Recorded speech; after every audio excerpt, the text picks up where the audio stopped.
Hello everybody, welcome into my latest live broadcast. Today, it is Tuesday, the 18th of January, 2022. My name is Kerry Holzman, and today, I'm going to do sort of a final review, evaluation of DeepCool hardware. So DeepCool is a manufacturer in China, and I've seen some pretty interesting hardware from them at the Consumer Electronics Show in years past, and really wanted to work with them and get a closer look at the quality of the products that they manufacture. And they're not exactly a budget line. However, the products I'm seeing probably should be. I really like the folks over at DeepCool, so it pains me to have to be so negative about the products I was sent to review, and furthermore even spent my own money to buy an all-in-one liquid cooler because they didn't send me one and I didn't request one. I didn't know I would need one, and well, even it falls up short, unfortunately. However, let's talk about this in a little more detail. Welcome in everybody. Thank you so much for hanging out with me today. And basically what we have here is a system that Mitch and I built on Friday. And this is a a Core i9 9900KS. Now this chip is notorious for being very hot, running stock speeds, not overclocked, right? But when we run Prime 95 on it and we push it, even a Scythe Mugen 5 wasn't able to get the job done. The cooler DeepCool sent also wasn't able to get the job done despite having twice as many fans. The installation method was fine, but the cooling of it was just not good. The case itself, I have a few qualms regarding the case. The material it's made from is fine. However, it's lacking a bit in design.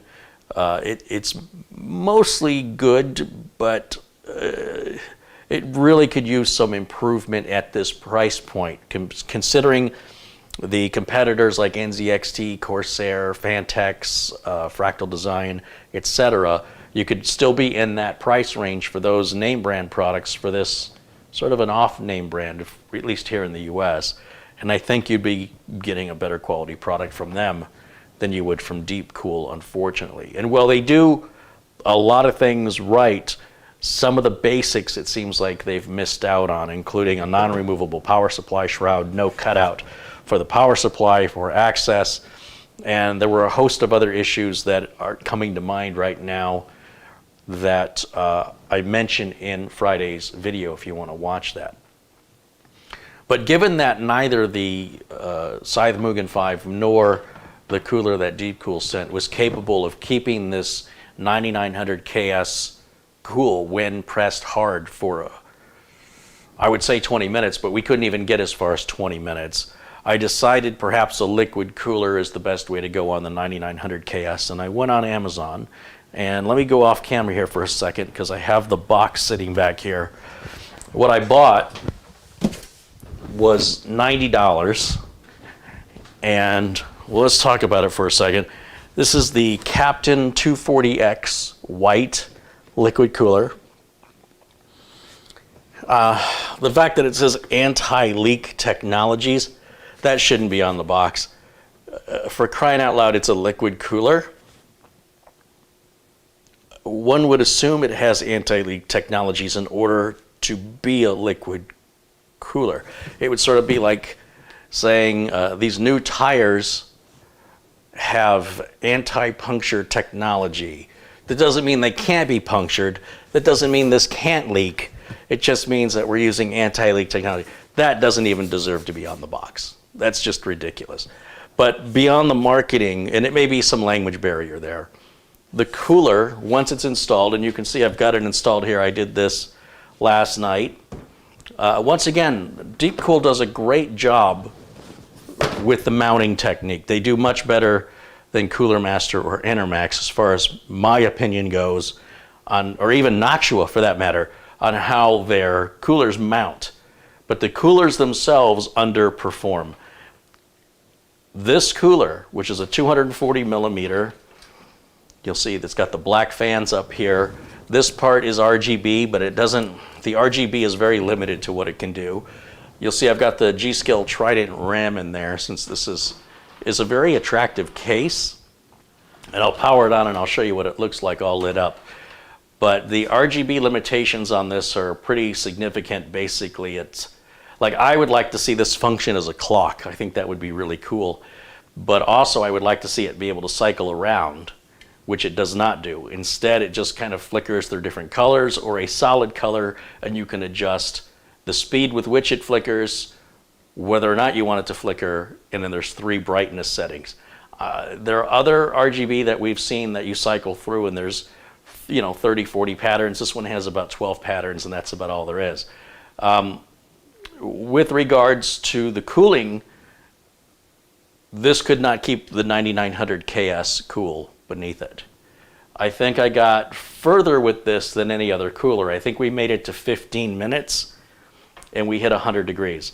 Once we hit 100 degrees, that is the throttle junction point for the CPU to start throttling down, to start cooling itself. And so this cooler, well, aesthetically it's pleasing, and installation-wise it's simple. It's very painless to install. I can't feel anything happening in these pipes. I've even put the fans on full blast and it didn't make any difference in the cooling. And it's clearly working, because if I unplug it, temperatures jump pretty rapidly. So we know that the fluid is cooling. It's very lightweight and there's no noise. It is completely silent, and all these are good things, except it's just not transferring heat very well. So my debate now, well, here's where I'm sitting on this. So I've got $90 invested in this cooler, which is aesthetically very pleasing. It matches the case quite well. And while the RGB is limited in the patterns that it can display, it's more than acceptable for doing the job as a computer should, and as a cooler should. And what I mean by that is, if you go to the store and you buy a pre-built computer, whether that's a Dell or an HP or whatever, and you run Prime 95 on it, as I do, for the full 20 minutes, it likely will not be able to keep the processor cool during that time. I build computers as a professional computer repair and service shop. When I build a computer, I build it to a higher standard. I demand that my computers that I sell to my clients must be able to handle a full 100% workload across all the cores of the CPU for a total of 20 minutes and never exceed a temperature higher than 85 degrees Celsius. That's the Kerry Holzman rule. It's nobody else's rule but mine. And I know for a fact, because I've done this for over 30 years, that if that computer that I am building can withstand a full throttle down, full bore, 100% usage for 20 minutes and not exceed 85 degrees Celsius, that no matter what my customer does with that computer, heat will not be an issue. But I also know most of my customers very, very rarely use more than about 20–30% of the CPU anyway. Most of my clients are business clients or home users looking to get work done. We aren't overclocking anything. I do have XMP turned on with this RAM, but even that, customers don't notice whether XMP is turned on or not. I've done blind tests with that. Never once has a customer noticed any difference whatsoever on an Intel platform that XMP has been enabled or not. They're still opening Word documents and Excel documents and PDF documents. They're still surfing the web and sending their email, and it's all happening at pretty much the same speed. They don't notice it at all. So a system like this is not terrible. Just because the cooler won't cool to Kerry Holzman's high demands doesn't mean that this system won't function perfectly fine for many years in somebody's home or business. However, as a business owner, I cannot risk my reputation and my limited time doing warranty repairs or addressing issues that cause me to have to stop new work to go back and revisit work I've already done and already been paid for at my expense, Because I'm my own employee and I literally have hundreds of customers, if more than a few customers require warranty repair, I'm on the razor's edge when it comes to the profits that I'm making. The profits in this business are very, very thin, razor thin profits. So money is made primarily in configuration, in new computer setup, moving somebody's email, or doing backups, doing regular monthly maintenance. That's where you're making your money. It's all that labor. There's not a whole lot you can charge for labor when your customer can just go pick up the phone and buy a computer at Best Buy. And you're competing with that, even though the computer I build is more serviceable, better quality parts, and is less likely going to require any form of repair in the same period of time of ownership as that Dell. And in fact, I do believe the computers I build have twice the lifespan, usable lifespan. Now, that's what I believe, all right? I believe in the products that I build. Something like this concerns me, because I don't like even doing a giveaway if it's a system I wouldn't sell a customer. However, I have two different rules. Okay, there's the rules where a client is paying their hard-earned money and they're buying a system from me, and the reason, most of the time what I hear from my clients is the reason they're buying from me is they know what they're going to get is good. Right? When you're in the grocery store, if you live in the United States, there's a company called Pepperidge Farm. Pepperidge Farm products aren't the cheapest products.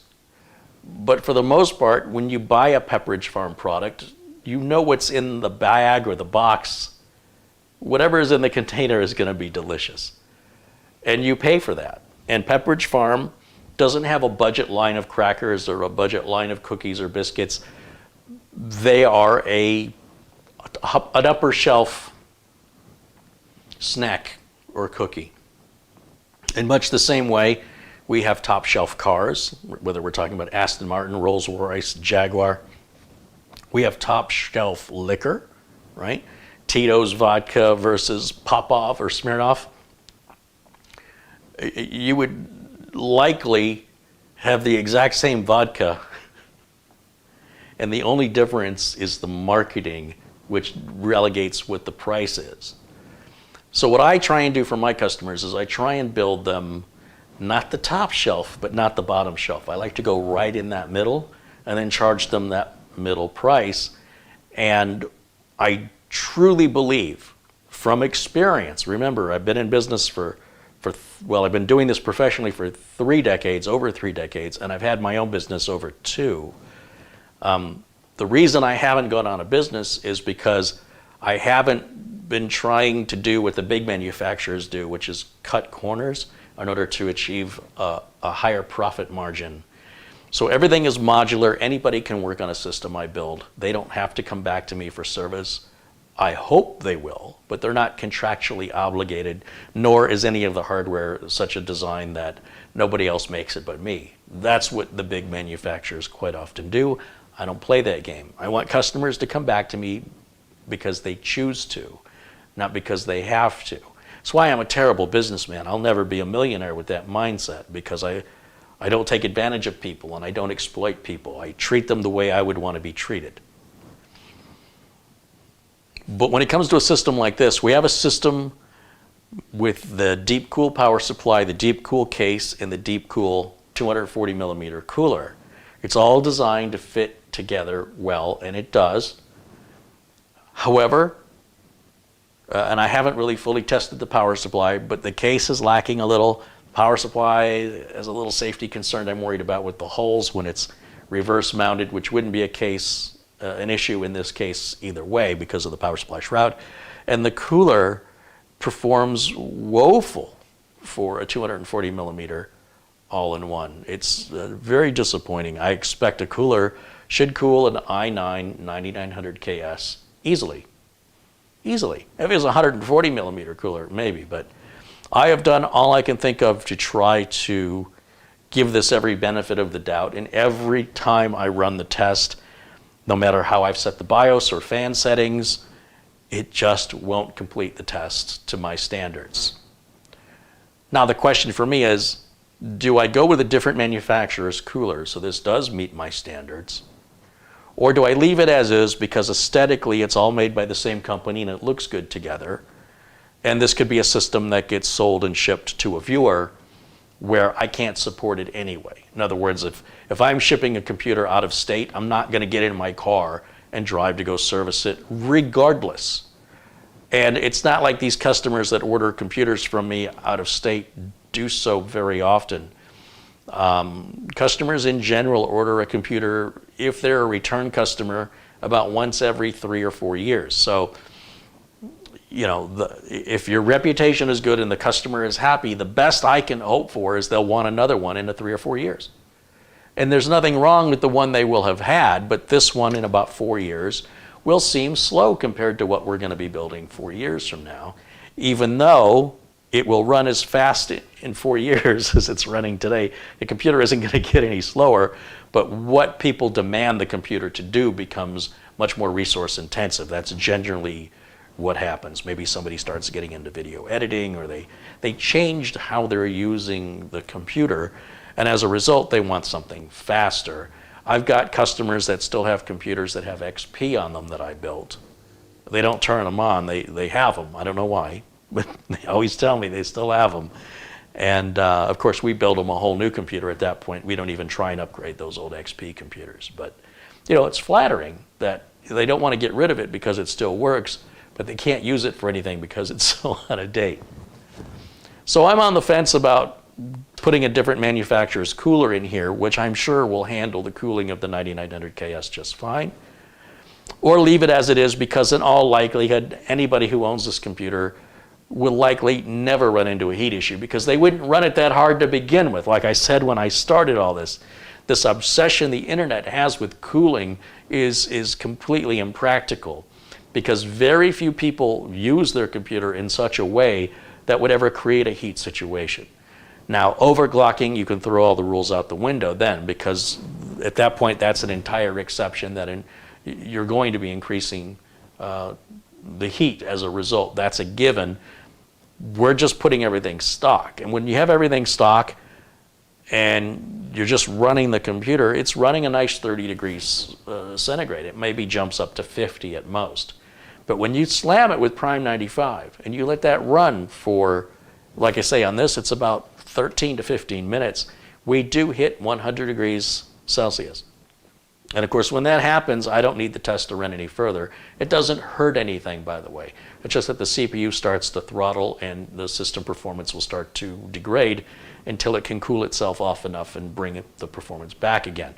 So I'm ultimately disappointed. It's just really sad that I have to say it. I have to be honest.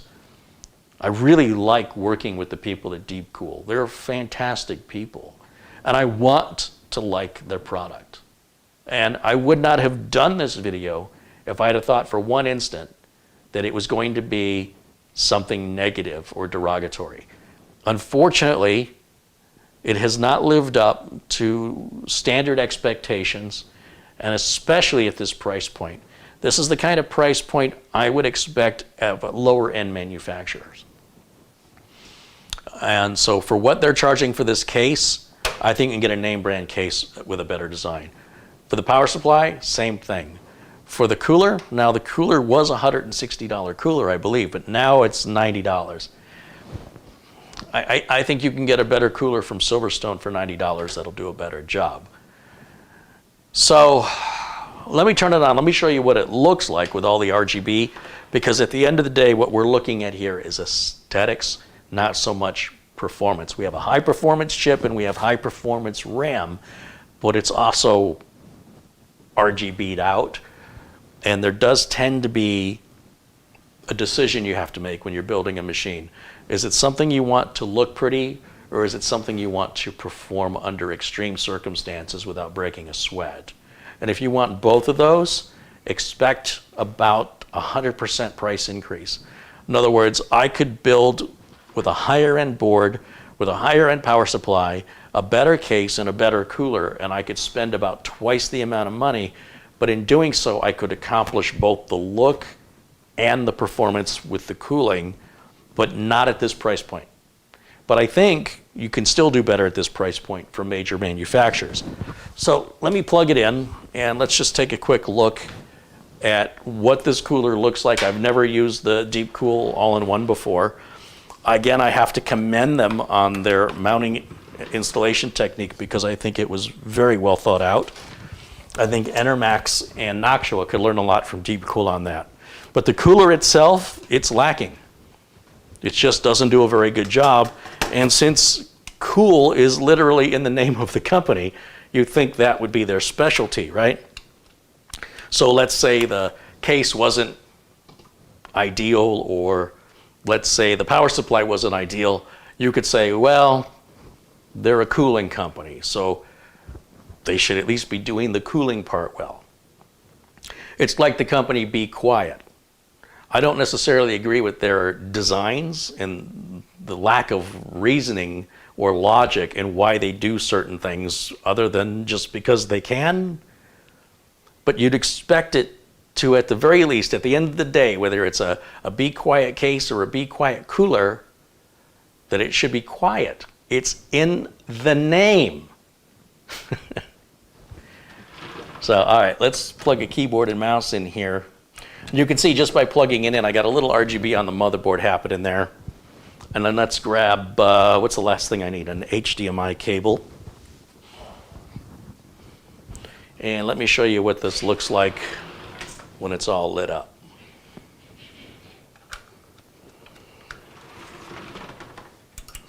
Here we go. So you can see the 3 RGB fans up in the front and the RGB here, as well as now the Trident G-Skill Royal Z RAM, and how that shines through on the front. And if I cut the lights here, cameras will probably do a better job of showing you the details of that RGB. Remember, there's going to be a glass panel over here on this side. So just bear with me for a second as I start turning off studio lights. The darker I make the room, the better the camera's sensors will pick up the RGB.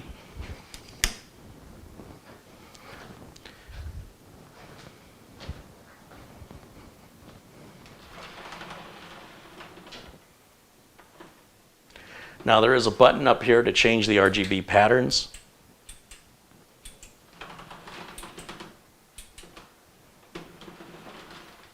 And there is a button in line. You could also plug this into a motherboard to change the pattern of lighting on the cooler, which now that the room is dark, I can't find it. Where did it go? Here it is, right here. So if I turn this way, you'll see as I push the buttons, there's not a whole lot to choose from on this cooler.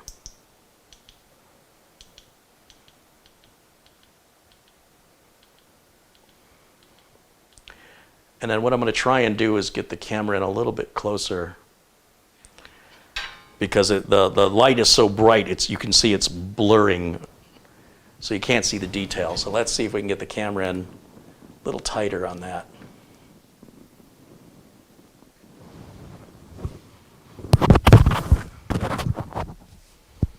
Now let me come around one more time and start pushing on these buttons here and cycle through the limited color patterns we have to choose from.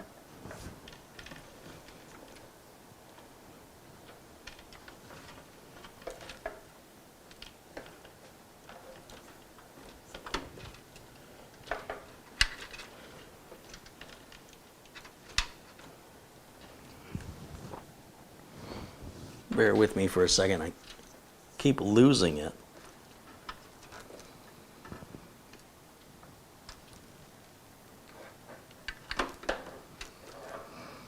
Here it is. Okay, let's cycle through them.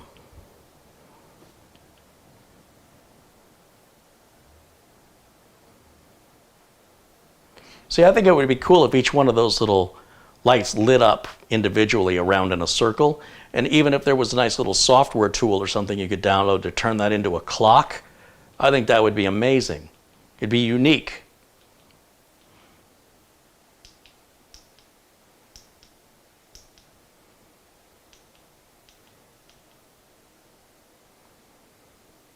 Yeah, that's just going to invoke a stroke, a seizure. That's controlling the speed. Every time I push it, you'll see the speed of the color changing is affected. The other button is controlling, I don't know what that's controlling. And then this button is controlling the different RGB modes, which, as I mentioned, are very, very limited.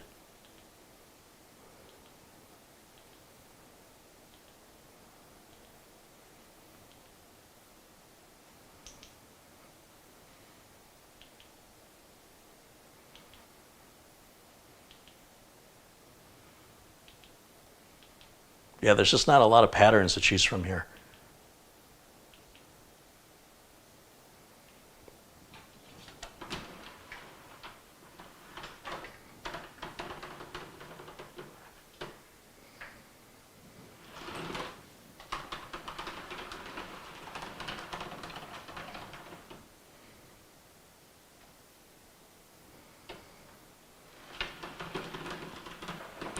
So this is all about looks. That seems to be where the focus in engineering isn't on performance and it isn't on cooling. It's on getting a unique look. And I just don't feel like they did a very good job with that either. They had a good start. Let's see if I can put this back how it was now. Yeah, I feel like they started really well with that design, but then they didn't take it far enough for whatever reason. All right, let's kick some lights back on. Oh, well, before I do, I'll show you back to the front here. There is a button on the front equally that you can adjust the RGB. And again, if you have ARGB on your motherboard, which this Gigabyte board does not have, you can control it through your motherboard software.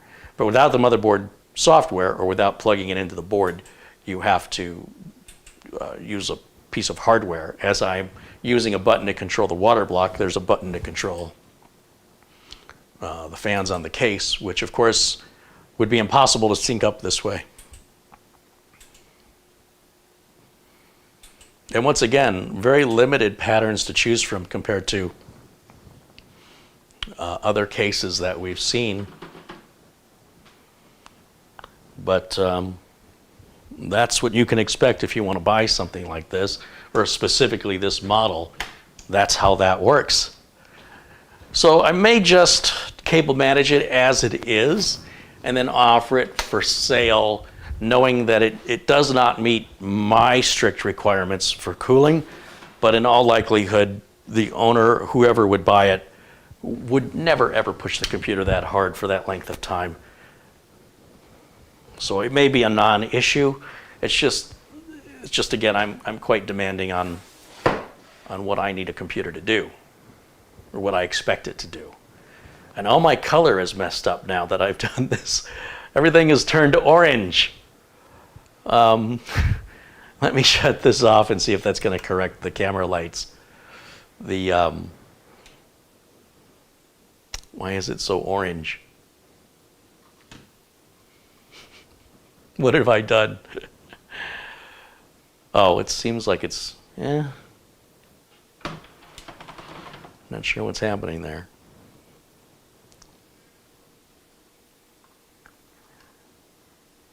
So with that, does anybody have any questions, comments, or suggestions? I'm going to look through the chat. I have not been paying attention here. So welcome in again, everybody who's joining. I'm sorry I've missed everything that's been going on. And let's see what we have going on here. Jackie says, you're a very knowledgeable guy. You always have a great attitude and build amazing machines. Well, thank you. I'm working on the attitude. Tim's PC says hello. Hey, welcome in, Tim's PC. Tarantula Kills says, wow, it's beautiful for sure. Well, beauty's in the eye of the beholder. I personally find it to be annoying. I think the light's too harsh, and I think the blinking is too rapid. However, you know, to each their own.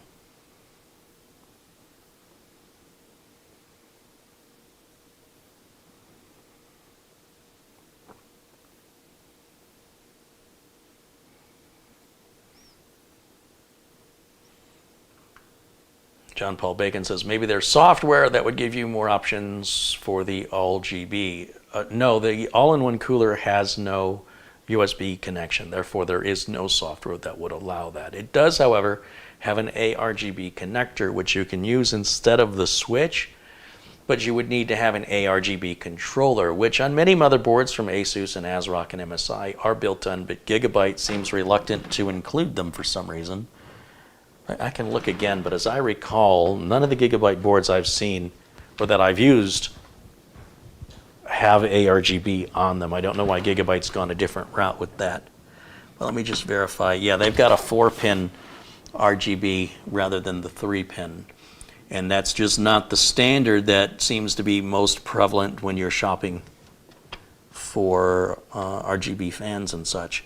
ARGB does seem to be the standard, and Gigabyte just doesn't seem to want to play nicely with others. So if you're looking to do an RGB build, I would definitely avoid Gigabyte. MSI does a much better job. Every MSI board I've seen has ARGB headers on it. And even MSI boards that don't have RGB on the board have ARGB headers on them, like that Mortar B365 M motherboard. It's got ARGB headers on it, even though there's no RGB on the board. So in that case, you could plug the ARGB fans on the front into the ARGB water block into the ARGB on the motherboard, then download MSI's ARGB software to control the LEDs. But just based on the switches and buttons, the cycle you have, to choose from is a very short cycle. And, this is a $110 case. And it is built well, but it just isn't, it isn't ideal. The mounting mechanisms for installing 2.5-inch solid-state drives aren't really well thought out, in my opinion. The way the power supply shroud is installed and the fact that you can't get at the power supply either with a cutout or by having the shroud removable at this price point, it just seems unacceptable when you could spend the same money for NZXT, for example, and not have any of these issues, along with a similarly well-built case. As far as the materials used, they seem like good, high-quality materials, very similar to what NZXT and Corsair are using. In fact, I'm going to continue to use NZXT as the example because this is, in my opinion, very, very close to like an NZXT 700 series. Robert Cohn contributes $20. Hey, Robert, thank you for that. I appreciate you, my friend.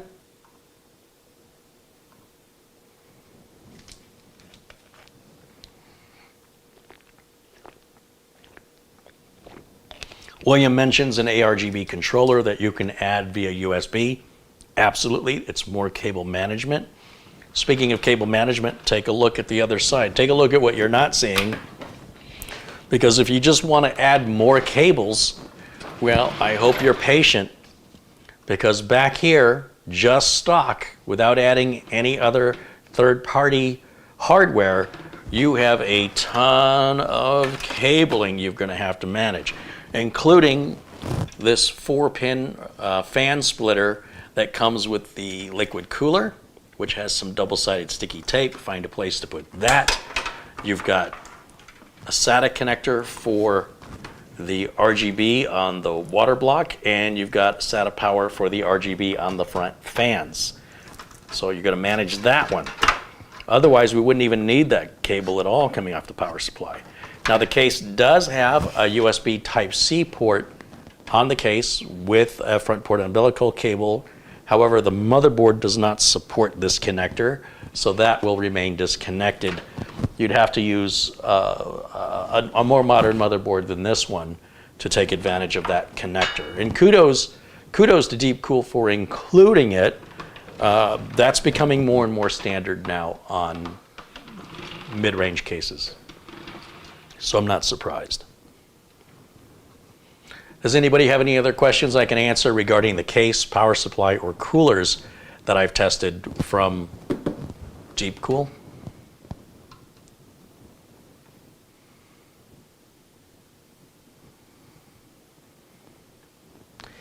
Zero Core thinks the case is restricted for airflow. No, the case actually has really good airflow. Again, I don't know what the obsession is with airflow, but airflow doesn't make a big difference on cooling when you're dealing with a water block. All your cooling on the water block is going to occur in a sealed system. How much air blows over this water block makes no difference over the temperature. It's how much air is being pushed through the radiator and how much liquid at what volume is being pumped.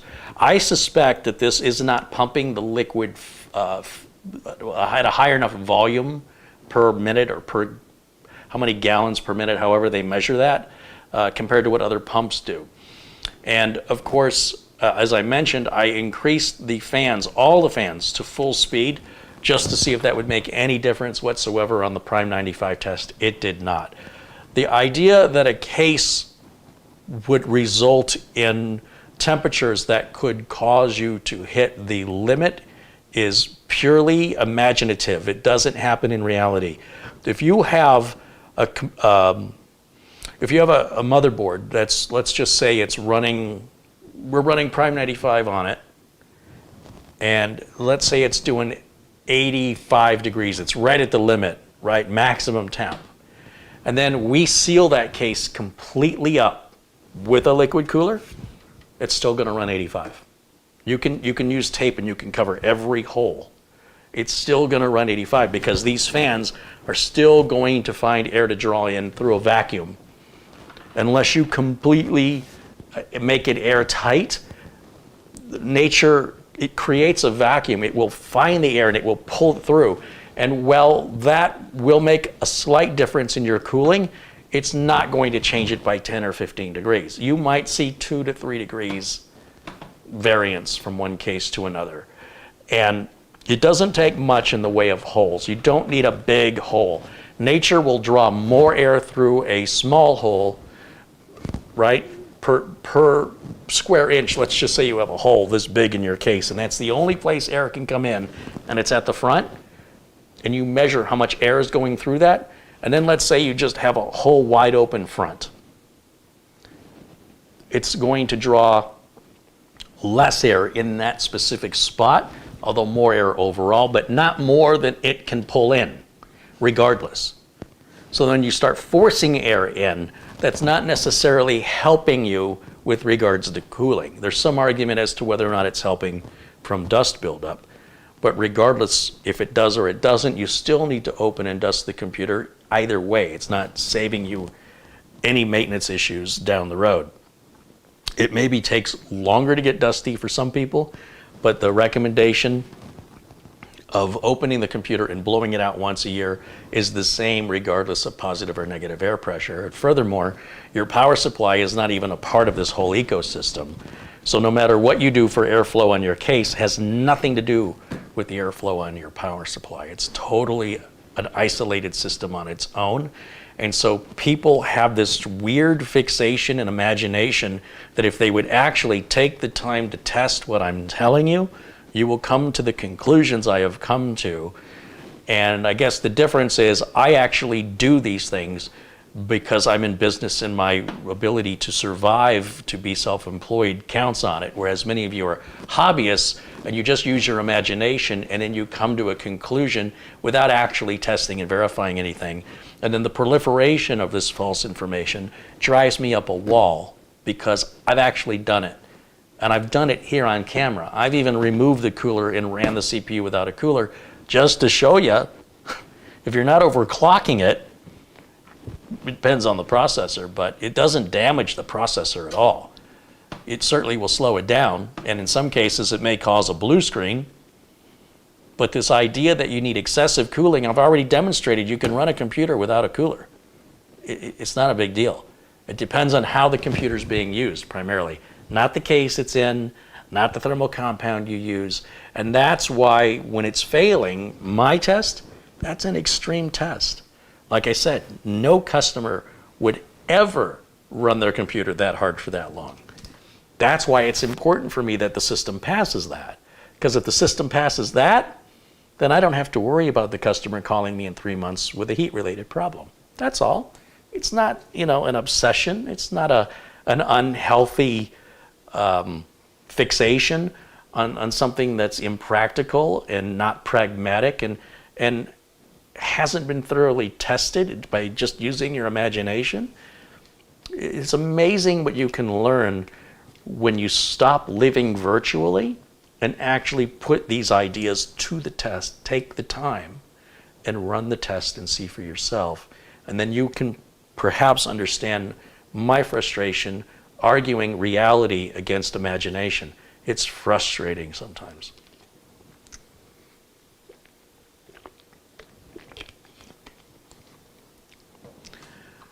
Let's see. Planet Cryos contributes 99 cents. Hey, thank you, Planet Cryos.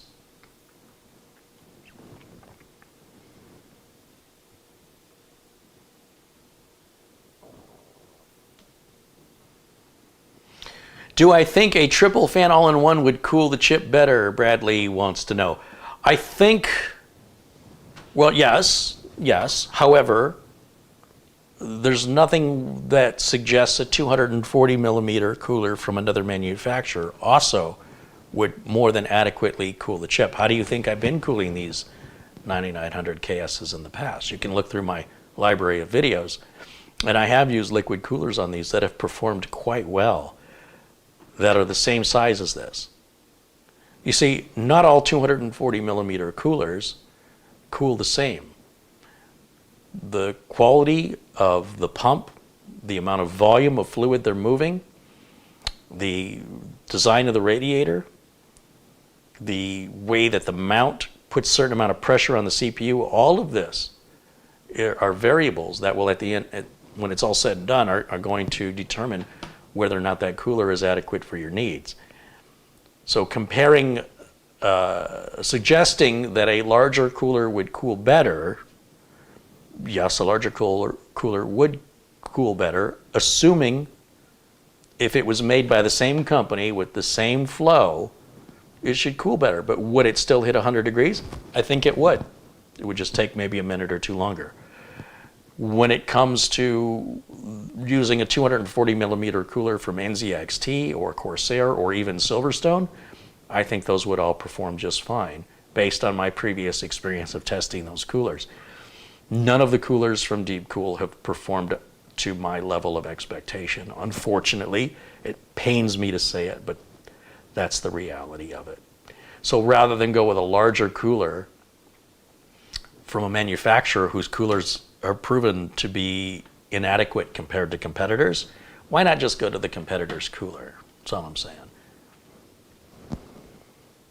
There's a 9900 KS here in the streamer, and that's an NZXT Z63 cooler that's in there, and it passes Prime 95. It never hits 85C no matter how hard you push it. But that cooler costs nearly 3 times as much money. So I guess if you want to take something away from this, it's that when you're spending less, you're often getting less. And if you want a system that performs like the systems you see people doing on YouTube and in Reddit and places, then you're going to have to open your wallet to hit those numbers. You're less likely going to have that experience with cheaper hardware. This is a $90 cooler, and it unfortunately performs like a $90 cooler. It's not a bargain. I got what I paid for, which is barely adequate for a liquid cooler, in my opinion. Be sure I get all that out.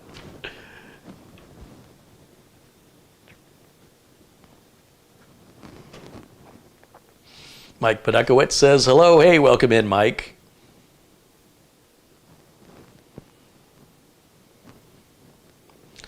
Bjorn says, great show as always. Happy New Year. Happy New Year to you, Bjorn. Thank you.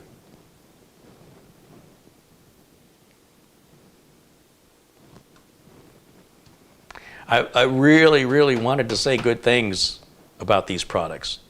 I like the people at DeepCool, but I don't know that I would pursue them for sponsorship because it's not a product I would sell to my customer. I know most people, they just go take any sponsorship. Who cares? I care. And if it's not a product I would sell to my customers, I don't want it as a sponsor on the show. So it breaks my heart. You have no idea. I was so looking forward to this, and I'm just gutted.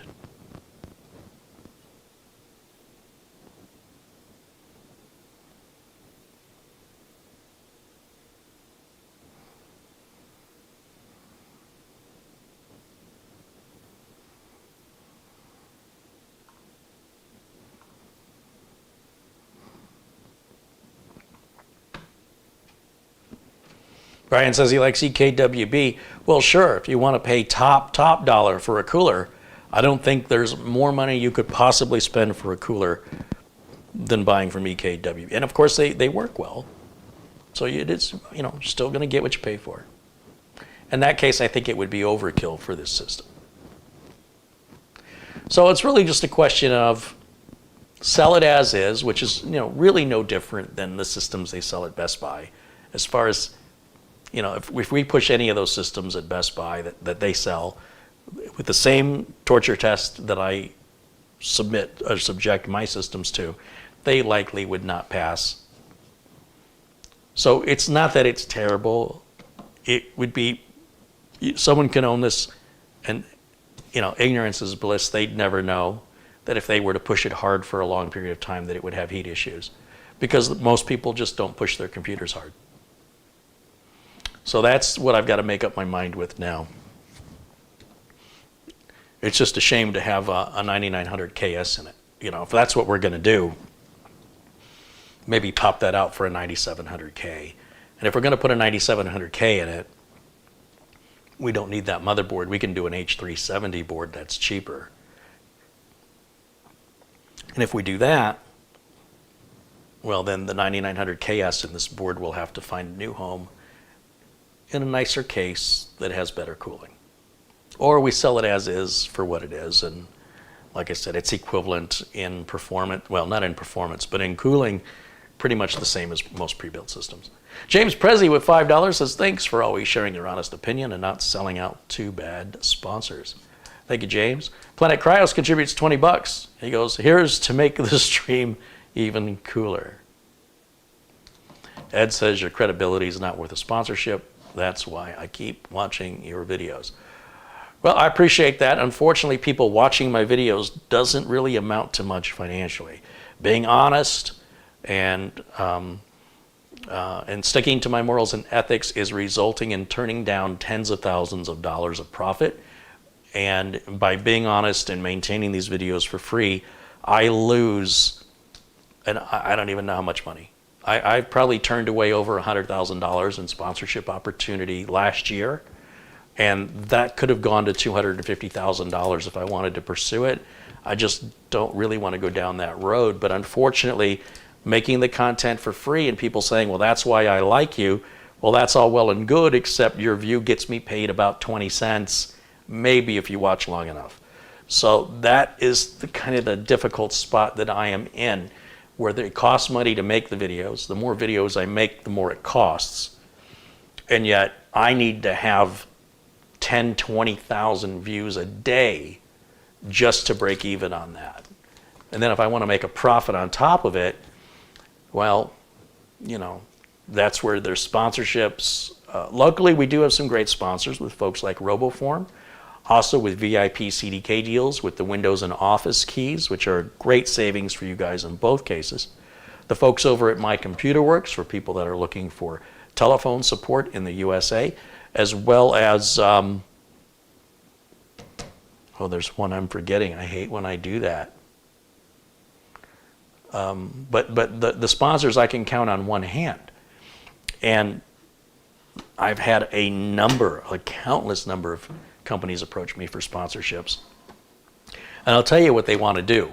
What the sponsorships want to do is they want to take advantage of me. They want to pay me far, far under the value, right? So let's say a sponsor says, I'll give you $500. $500 for 360,000 subscribers and nearly 62 million views is insulting. That's what you would offer somebody who's maybe been doing it a year or two.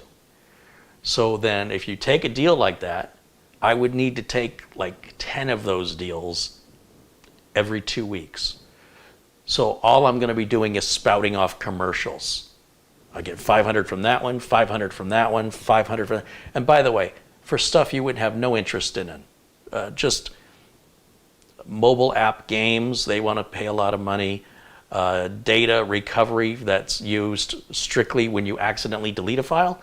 Like if your hard drive dies, it won't help you, or if your hard drive gets corrupt, it likely won't help you. It only helps you if you've deleted a file by mistake and you want to get the file back. I've had 6 offers in the last 6 weeks from data recovery software that only recovers accidentally deleted files, and their main focus is on, you know, a memory card and a camera that you accidentally formatted. It's such a restricted and use case, and also it's not really data recovery, is it? It's basically data undeletion under certain circumstances. Very limited. Just a bunch of stuff like that. Just tons and tons of it. A lot of folks on Amazon selling all kinds of weird kitchen gadgets, or even baby monitors, IP cameras for the house for security, a number of wireless routers and such made by companies I've never heard of. I have no idea where you're going to get support if you need it. You know, it might be a good router, it might perform well, but how do you reach the company if there's a problem? So it's not like they really think all this through. But if I get $500 from each one to talk about each one, then this becomes an infomercial channel. And then I'm sure that many people would unsubscribe and leave, and it would just basically put me in reverse and take me back in time to being a smaller channel as a result of that. So instead, what I'm trying to do is find good sponsors that are selling something I think is of value, that I use myself or recommend to my customers myself in my business, and work with them for a fair compensation in exchange to the sales that I would bring to them through my influence. And I would love to work with DeepCool if the products were better. They seem like a wonderful company.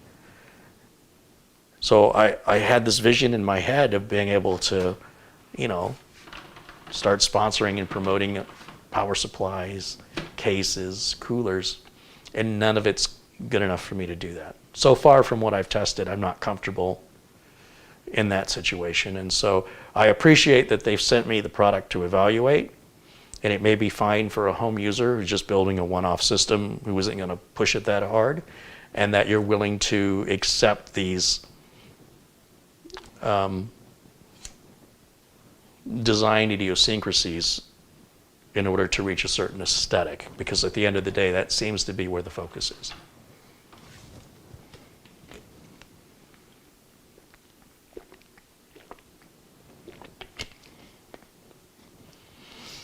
Sometimes people come in the chat room and they say, oh, I just got here, what did I miss? These YouTube live videos have something called a DVR mode. You don't have to ask people what you've missed. You just simply need to rewind the video while it's live. It's really easy. You take your mouse, you drag the progress bar as you would any video, and take it back. And then you can go and see what you've missed. You don't have to have everybody explain to you what you've missed when you're fully capable of fulfilling whatever question you have with that regard on your own. It takes no effort. And then you can skip through where you want to be and then catch up with us. We'll still be here. It's a shame to have that feature enabled and not have people using it. Ron says, Scythe needs to make cases. Yeah, that would be interesting, wouldn't it?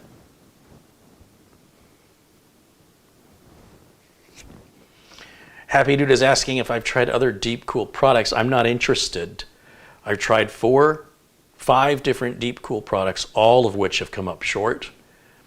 So if this particular product is good, to my standard of good, then it's still not enough to recommend them. You understand? They would need to change an entire product line. I need 70% of their products to be recommendable, not just one. So I'm not interested in trying anything else from this company until there's been re-engineering and redesigns with consideration to what I've talked about. Damian Jez contributes $10. He says, I just want to say thank you for advice. I was ready to upgrade my system and jump on the Windows 11 boat. You presented a very good case against doing so in my situation, and waiting is a bit wise. Thank you. Right on, Damien. I'm glad I could help you really think that through.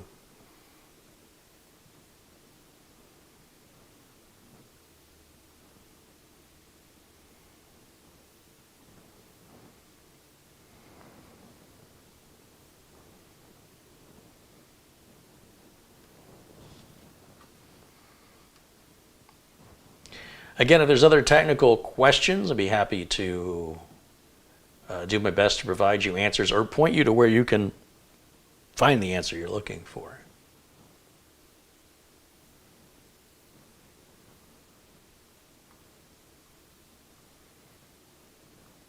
Andy says, hey, Carrie, good to see you live again. Thank you, Andy.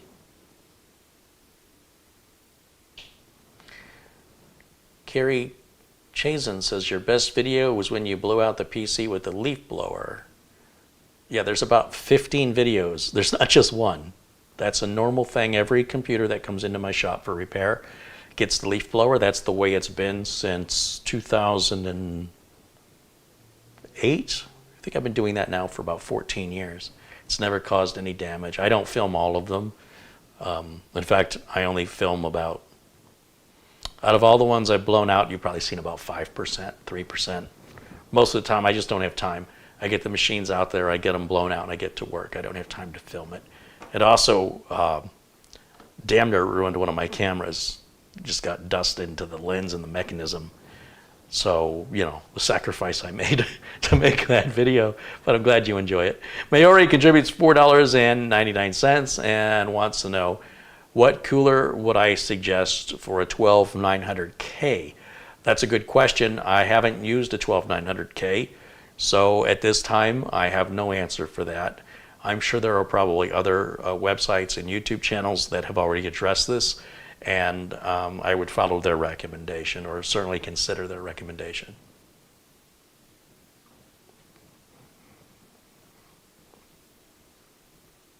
Tim's PC with $5 says, have a good one, Carrie. I'll catch you next time. Right on, Tim. Thank you so much for supporting the channel. I will say, getting back to that cooler question, I've had very good luck, good results with the NZXT Z63, which is in the streamer here. And while it's an expensive cooler, I suspect it would probably cool to 12900K without a problem. But again, until I have one and it's in my hands and I can test it, I would look to other content creators, both at reputable PC testing sites like a non-tech Tom's Hardware, as well as reputable YouTube tech channels where they perhaps have built 12900Ks, and see what coolers they're using and what sort of testing they put them under to verify whether or not that's a recommended cooler. Remember, my rules are strictly my rules for my business. I run my business with my policies and my procedures, and I don't require anyone's approval. All I got to make sure is my customers are happy. At the end of the day, that's who I'm answering to. That's who's going to keep me in business, not pleasing a bunch of people watching my videos. That's the reality of it. So just because another content creator uses a cooler on a 12900K doesn't mean they're testing it to the level that I test at. So that's about the best I could tell you, is kind of see what they're doing and how they're testing. For all I know, their testing could go far above and beyond what I'm doing as well. So their tests may be more thorough, or their tests could be less thorough. And you'll just have to watch those and take in the information and use this computer to decide what's best for you. You remember, your case has to support it and your wallet has to be able to afford it. Russell says, Carrie, I love your live streams. I've learned a lot. Have you ever heard of liquid-cooled system leaking and destroying a computer? Russell, no. I have not seen any liquid coolers that are all-in-ones like this ever leak. I have seen them cause overheating situations where the pumps break. Generally, the pumps break on average within about 4 or 5 years. And when that happens, you'll know, because these hoses, when you touch them, when the system's running, they're hot to the touch. And that tells you your pump's not running. So expect to replace a liquid cooler, an all-in-one liquid cooler, about every 5 years on average. Whereas an air cooler is good indefinitely. The worst that could happen is you need to change a fan. These all-in-one coolers are sealed, And so when the pumps go, they're just more expensive to try and repair them. A lot of times they're not even repairable. And you get a new liquid cooler and pop it in there. And we already did that on the Cosmos 2 build. If you go back to 2013, I built in a very large case the Cosmos 2. And in that we had a liquid cooler, and I said at that time, in 2013, that this cooler will likely need to be replaced within the first 5 years. Now fast forward 3 to 4 years later, and that Cosmos 2 came back on camera with a bad liquid pump, which I had to diagnose, and it was pretty easy to diagnose. The pipes were hot. You know, run Prime 95 on it, get it hot. These pipes should not get hot. And the solution and the quick fix was order a new cooler. So I called the customer and I said, look, if we put another liquid cooler, you're going to be back in, you know, another 5 years. Or we can put an air cooler on it and be done with it. And he said, no, you know, if I got to do it every 5 years, so be it. Let's just stick with another liquid cooler. And it's a simple process of just pulling the old cooler and radiator off, putting the new cooler and radiator in, cable manage it, and it's out the door. It's a fairly simple repair, about $100 for the cooler on average, maybe 140, depends on the cooler. And it pretty much went down exactly like I predicted it would when I built it years earlier. But again, that's what experience gets you. When you're in a position where you're seeing as many computers and different computers that I see, I have a very large data array, you know, sample of what home users are using, what business users are using, and what problems they're having of the moment. Problems tend to happen in fads. Everybody's got a problem with a bad update, and they all have that update at the same time, and they all have that problem at the same time. So because I'm the one who's going to get the call when that happens, I'm in a unique position that I can collect a bunch of data that happens of the moment, at least in the Phoenix area, and I'm able then to put processes in place for other customers who haven't called, who I maintain, to make sure that they won't be affected by it. So it's difficult sometimes to explain to customers how you have helped them not have a problem, because I would remote in after hours. They leave their computers on as I've instructed, and I would apply fixes or modifications so that those customers never experience what the other customers were calling about. So then when they get the call, it says, why do we pay you? Nothing ever breaks. It's kind of a hard sell to say that the reason you didn't have any problems is because I prevented them. And you know there's that twinge of doubt that you're just making up stuff to justify a salary. And I just rub my head and I just tell my customers when they bring this up, I go, look, if everything broke all the time, you'd ask me, why are we paying you when everything breaks all the time? And so when I do my job properly and nothing is breaking and there's no data loss and this goes on for years, you go, why are we paying this guy? Nothing ever breaks. So that is probably the worst part of this job, is it's thankless. It's a completely thankless job. So if you're working in corporate America and you have your salary and you get your check, that's your thank you. Don't expect any more than that. Armando Garcia contributes $2, says, hey, Uncle Kerry, hello, chat. Jason Wyrick says hello. Do any of my customers use an i9? Yes, yeah, most of my accountants use i9. They have some very, very large spreadsheets and large computational. Like one of my clients runs the taxes for a car dealership where they have an inventory of like 400 or 500 cars. So every car is an inventory, its value, its depreciating value. There's all these factors for each car, the kind of loan it's on, the kind of incentives it has, and then the dealership has expenses with regards to that their costs are for the building and electricity and the phones, and it is massively a complex piece of software. And so they want the most powerful processor within a certain budget to crunch those numbers for them. And so that i9, they love it. They love that i9. And it's funny because, you know, an i7 or an i5 will do the job just fine, but the i9 does it, you know, you blink your eyes, it's done. And they're blown away with the performance of that on their, you know, they've got some spreadsheets that are mind-blowingly huge, and it just goes through them and slices through them like butter.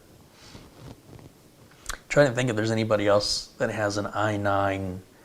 I have some home computer users that just want something powerful, not because they need it, but because they want it. They also, you know, they want the best. They want 64 gigs of RAM, they want i9s, they don't care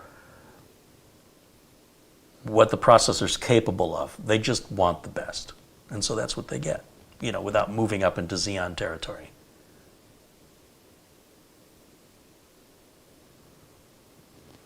Ron says, what would you suggest for a smaller form factor PC 8-year build? Intel NUC, NUC. It's not so much a build. You're going to slap in your RAM and your storage, and you're done. The Intel NUC I reviewed in 2013, was it 2013? Still running today every day. It's being used to work from home, so it's critical. It's being used, you know, it's on 10 hours a day. It's never had a part go bad. It's never, you know, the CPU fan still runs fine. It's never had a problem. And that's simply an i3, Core i3 from 2013, and more than adequate to handle VPN, remote into work with virtual phone system, you know, with a, what's it called, dial pad. So you're able to talk to your customers remotely with a headset, with the dial pad through the VPN, and log into your computer at work, loading up all the apps remotely through your workstation at the office using the remote PC. And that Intel NUC has been doing this now since the beginning of the pandemic, and prior to that it was just a toy, a novelty that was used for checking emails and personal stuff. And now it's being put to work. And I would replace it, but honestly, it doesn't need to be replaced.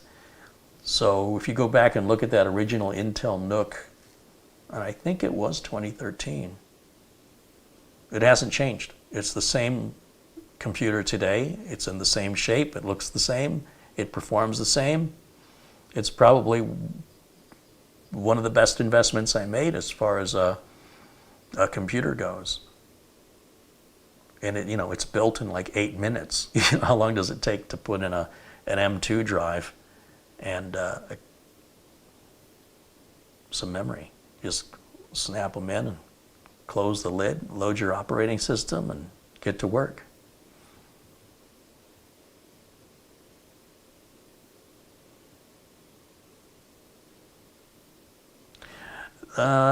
Peter wants to know, this computer case has a rear cooling fan. Is that necessary with water cooling? Maybe. If you have a graphics card in here, which most people would have on a build of this caliber, you definitely want that airflow moving across that video card, unless it's a blower style card, which are pretty hard to obtain these days.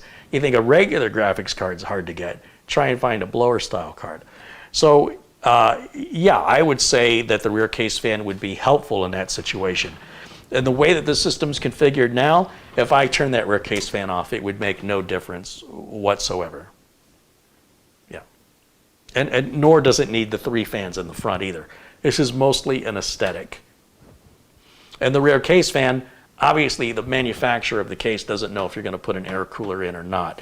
Rear case fans are pretty standard. Every case, in my opinion, should come with a rear case fan by default for that very reason. A water cooler should never be assumed. I do think that the case looks a little empty without the fan there, so I keep it plugged in because it doesn't hurt anything to have it. But yes, if we unplug that fan, it will make 0 difference with this particular hardware configuration. But it would look weird because there is a glass panel here. Or at least it would look weird to me. It would seem like something's missing, especially when there's a place for it.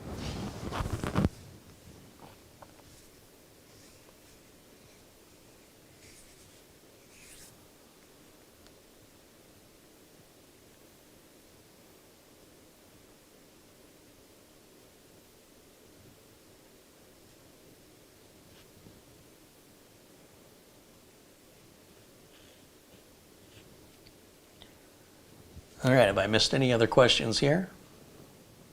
Armando Garcia with a $2 contribution says, hey, Uncle Kerry, and hello, chat. Hey, Armando, thank you for supporting the channel. Temi K says, Kerry, I'm currently using Kaspersky Internet Security and my subscription is expiring soon.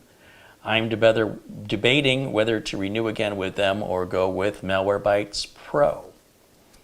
Well, if you were my client, I would advise you to save money and go with Malwarebytes, combining that with the free Windows antivirus. My customer systems have been running that exclusively now for, what's it been, 5-6 years?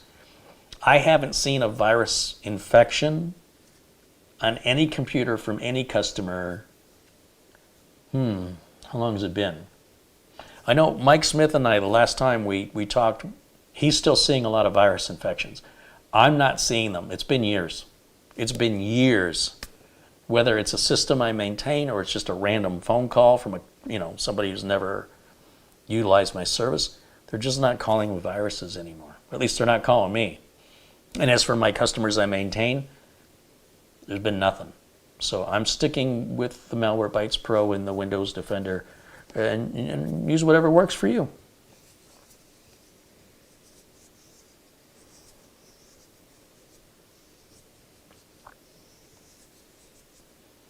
Ian McLeod says, how are the dogs? Oh, the dogs are well.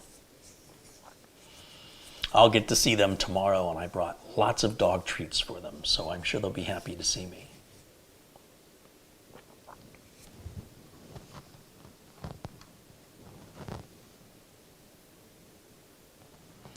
Terry, have you done compact or slim case builds? Yes, YouTube has a little magnifying glass. That's the search engine. So if you look at the top of this video, if you click on my name, you can see my entire channel of over 1,400 videos. And chances are, if it's a computer in any form factor, I've built it. However, it's up to you to sift through all those videos to find what it is you're looking for. There's a number of proprietary case designs that I've demonstrated here over the last, 14 years?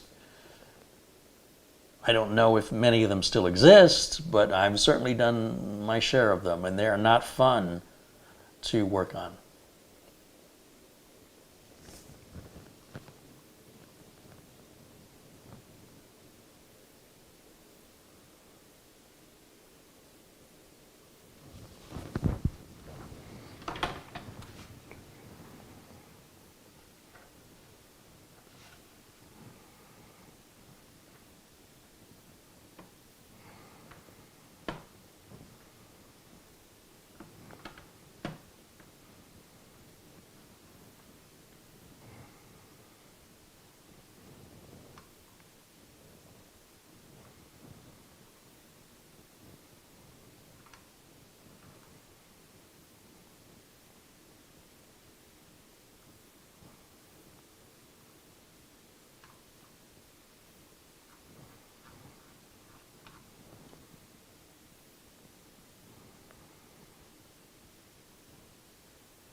Earl Stone says, hey, Kerry, thanks for giving an honest review. I hope the DeepCool can take constructive criticism and improve the product. That's my hope, too. Of course, I'm not trying to disparage them. I'm hoping that they take the information I give to them as suggestions for improvement and then decide for themselves, with cost being a factor, what would be prudent in hopefully improving the design of some of their items. The items I've all tested, I could improve every item I've tested. The cases, the power supplies, and the coolers, I can improve all of those. And it doesn't take much but by looking at your competitors, maybe buying some of your competitors' product that is performing better, and reverse engineering it. That would be a good place to start.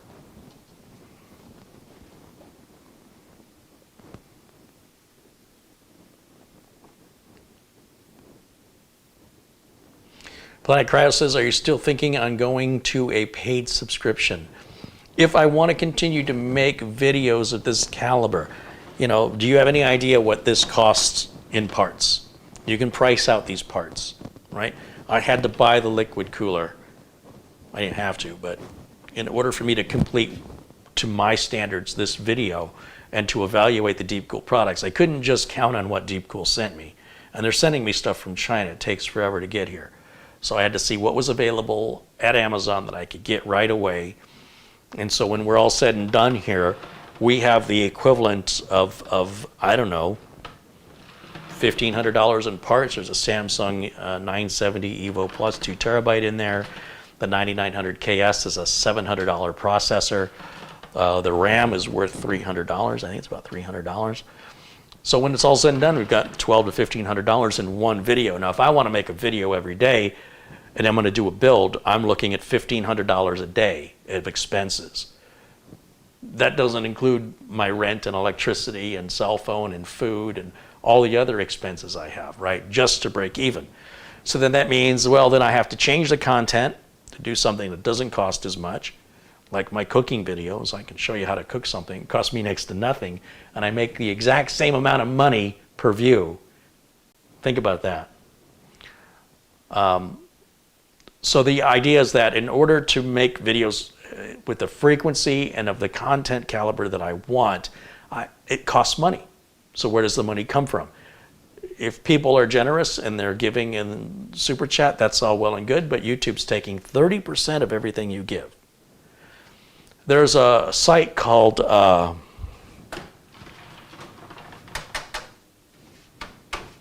can't think of what it's called. Throne, something Throne. You know, like Game of Thrones, Throne. It's a site where you can direct your viewers to live broadcasts that you have to pay admission to get into the live broadcast there. It's separate and away from YouTube.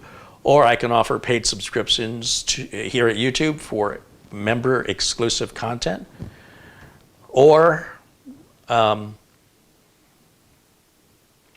do member only content, or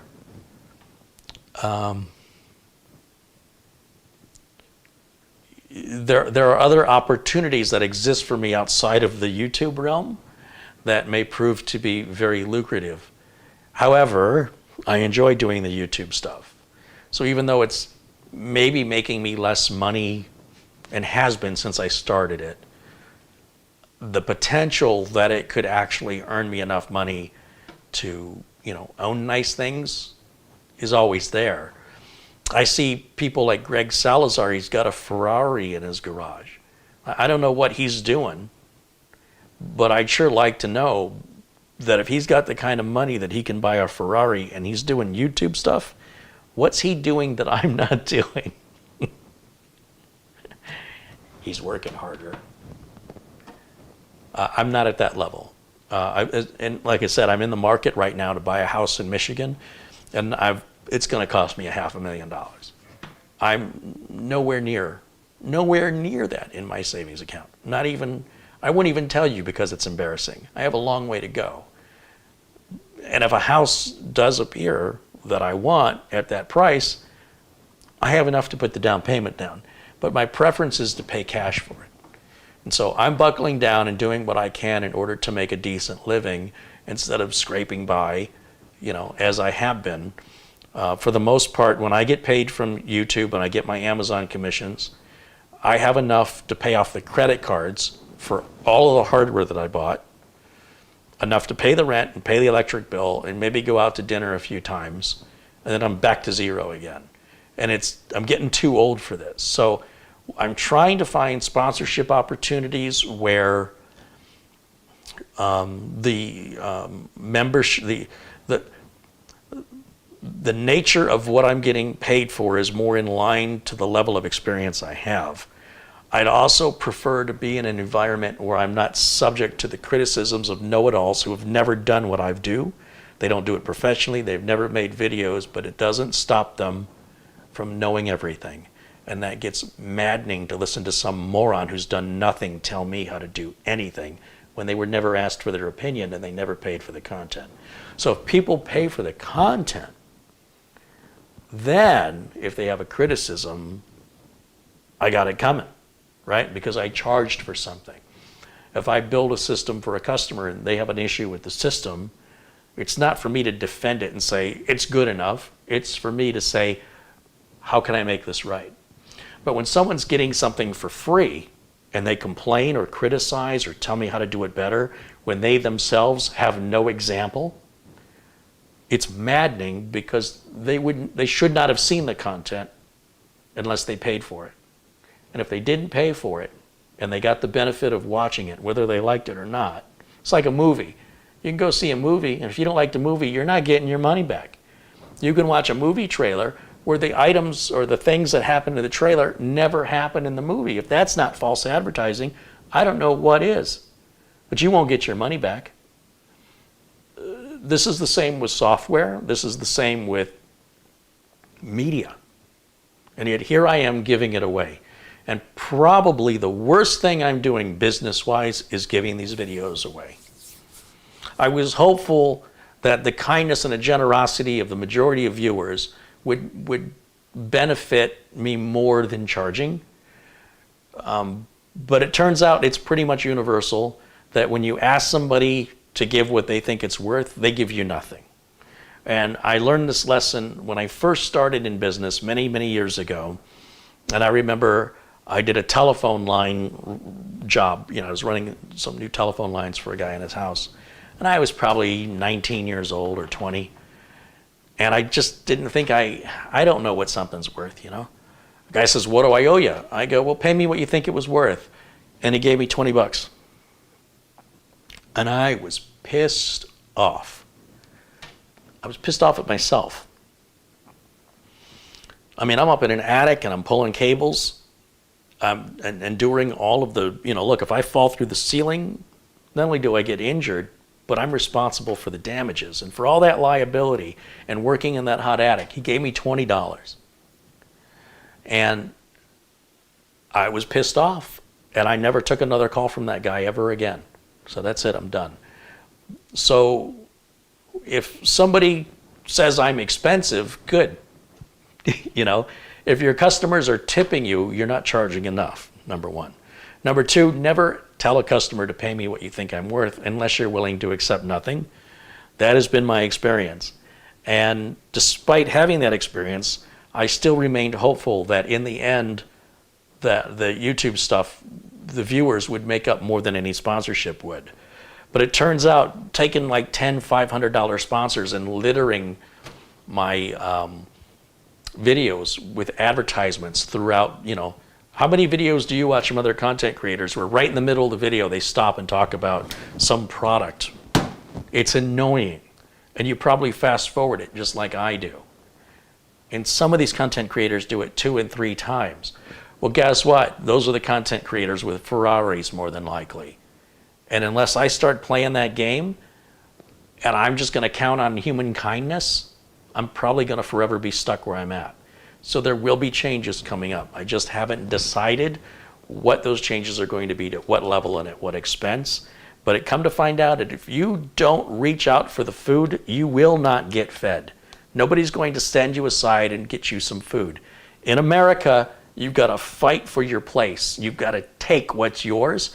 And if anybody has a problem with it, they have nothing to complain about unless you have something of yours. In other words, if they gave you some money and they complain, then they can complain. But if they never gave you anything but their time, they're not worth anything. Unfortunately, that doesn't pay the electric bill. It doesn't, YouTube values their viewers at about a quarter penny per view in general. YouTube takes 45% of whatever I make.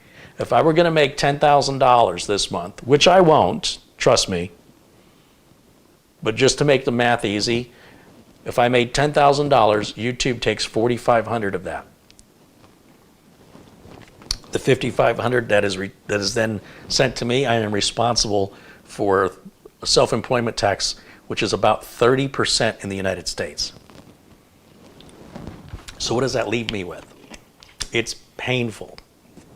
And then when you take that money that's left and I go to spend it, there's sales tax. There's tax on my cell phone. There's property tax.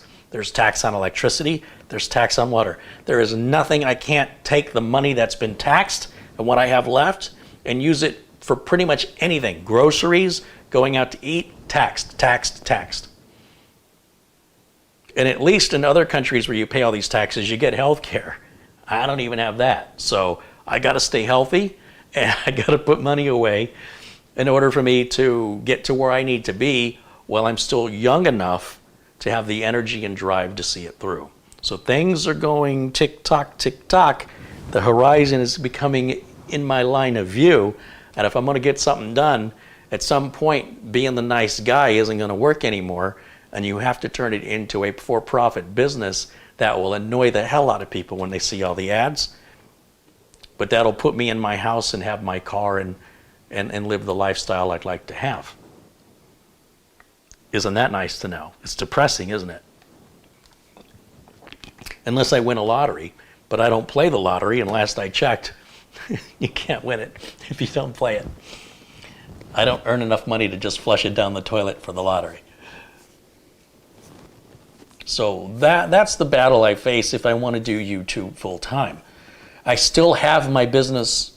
I still maintain my clients, because if YouTube pulls the plug on me, what am I going to do, right? So it stretches me pretty thin, and projects can take a while because there's just one of me, and I can't afford to hire anybody to help. So if by forcing the matter, by creating a subscription content and taking away what's free, I don't owe anything to anybody except those few who have contributed. And to them, I am profoundly grateful, because they represent fewer than 1% of my viewers. But it's because of them most of this content is available to all of the viewers. And they really deserve more credit than they're getting. But it shouldn't be their responsibility. And there's a contribution for $25 from Planet Krause. He says, PK sponsoring for the next 20 minutes. Do you get any tax rebate for your goods and services? No, you don't. You have deductions for the expenses of doing business. And depending on how creative you are, you can play games with the government that are, to my understanding, quite legal. So for example, I could create a company that owns all the camera equipment. You know, there's $10,000 in cameras, another $5,000 in audio equipment, another $2,000 in lighting. So I could, in theory, I could create a company that owns the cameras, the lighting, and the audio equipment, and I could rent that to my other company at whatever rate I decide. And then I can pay one company that I own, the other company that I own, and then that money then isn't taxable, it's deductible. But then the other company has to file on their income. There's games these companies play where they rent things to themselves to avoid big tax bills from the government. And you can Google more about that, but it's a pretty fascinating little money shifting game that people who make enough money, who can afford, to have a dedicated accountant handling your money, can have those creative accounting solutions, including having a business location in a tax shelter, like in the Seychelles and things like that, where you could literally just have a P.O. box. And that would be the main headquarters of your company that all money would funnel to outside the United States government. Apple has done a wonderful job of avoiding paying taxes, not only to the United States, but also in Europe. Not that they haven't paid taxes, but there's a debate over whether or not they've paid their fair share.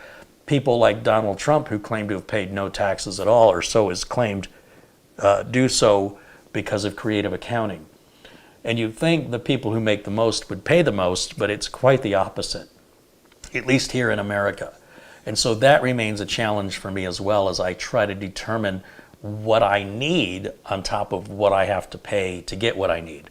So if I need $500,000 for a house, 30% of that already is going to be in taxes. And when I buy the house, there'll be taxes on the sale. And then once I own the house, there'll be property taxes.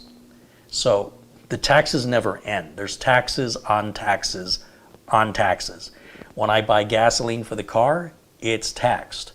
The reason why gas costs more in California than it does in Arizona, is purely the tax the state puts on it. California puts a heavier tax on gasoline, significantly. So it is a very, very frustrating position to be in, because if you think you need $500,000, after taxes you need about $800,000. But once you get the $800,000, you actually need the taxes for $800,000 and not $500,000, which means you need to make about, a little bit more than that. But then when you make a little bit more than that, and around the wheel goes. It's absolutely maddening the way the system is set up. It'd be nice if it was a flat rate tax everybody paid, or if you were just strictly taxed when you spent it. But the fact that you're taxed when you get it and you're taxed when you spent it, you're getting hit on both ends. And at the end of the day, what you're earning isn't what it really is.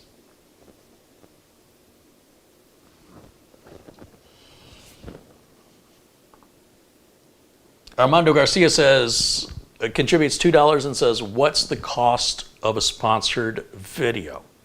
Sponsored videos will cost a varying amount. Let's take a regular commercial on TV. Okay, so if you want to make a commercial on TV, you're going to have to pay a production company.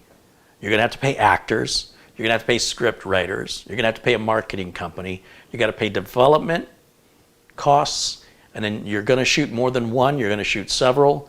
You're going to debate which one is the one you really want to do, and then you're going to take that one, and then you're going to pay a network every time you want that to air.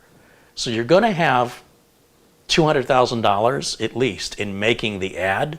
And then every time you play that ad, it's going to cost you a certain amount of money depending on what time of day and what network you air the ad on.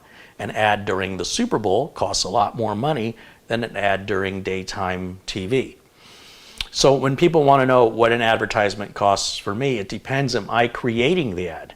Am I having to write the script, create the content, have the cameras and do the editing and actually create the advertisement?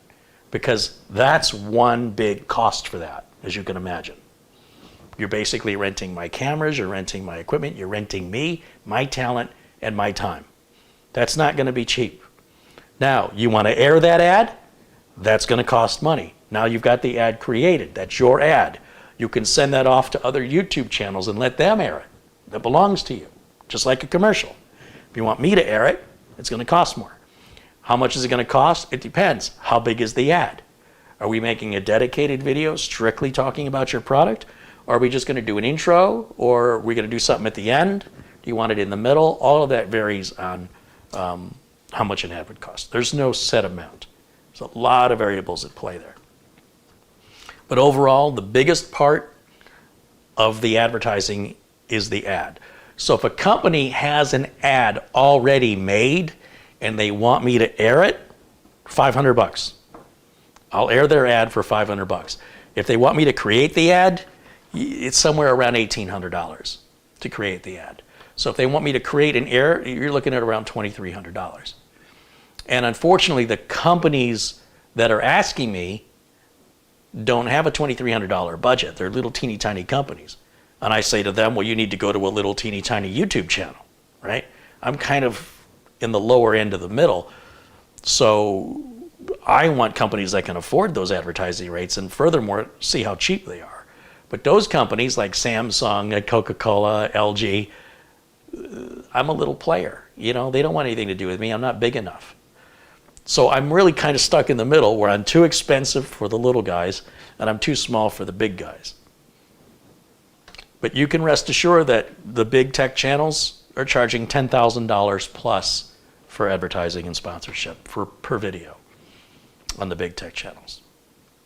Absolutely. And there's a reason why I know that. Mike Visions contributes £5. He says, hello, Kerry. Here's something for the jar. Hey, thank you, Mike Visions. I appreciate it. And he says, my advice is to move to Ireland. Ireland is one of the companies Apple supposedly owes a lot of back taxes to. I don't know whatever happened to that news story.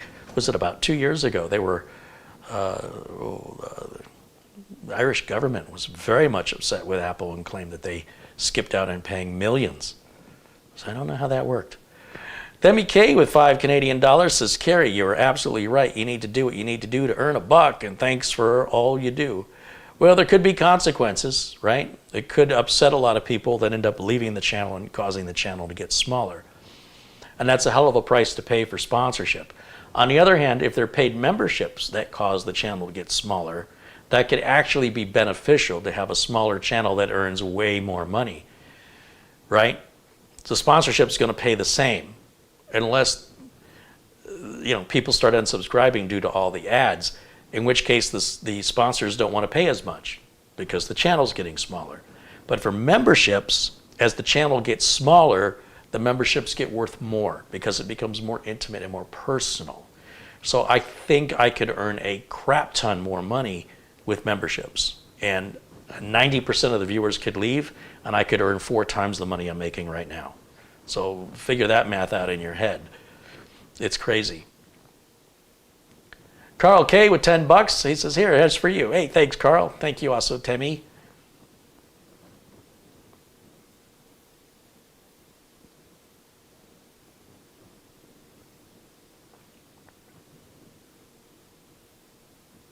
Mike says, I missed his contribution.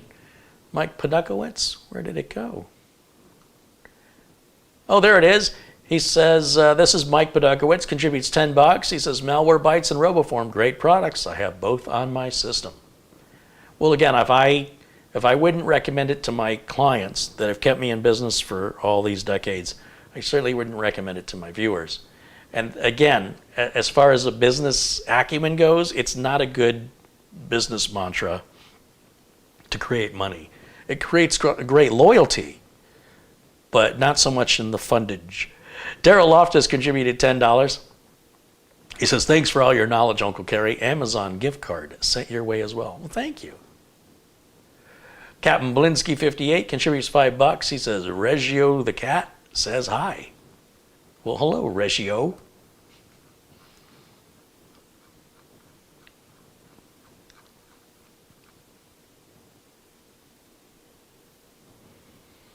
Armando Garcia wants to sponsor a video. Well, I'm certainly open to sponsorships. Yeah, reach out to me and explain to me what you're looking for, and I'm sure we can work something out.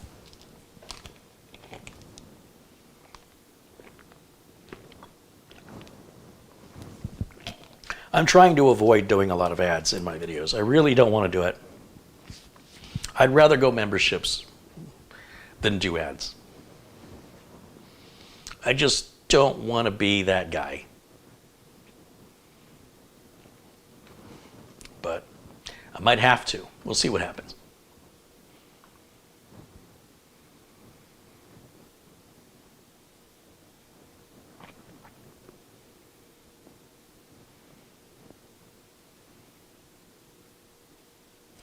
Paul Robertson said, you're also not talking about how inflation affects your dollar. Well, that's a whole nother discussion. If I had been making on YouTube what I'm making today 10 years ago, I'd probably have that house in Michigan.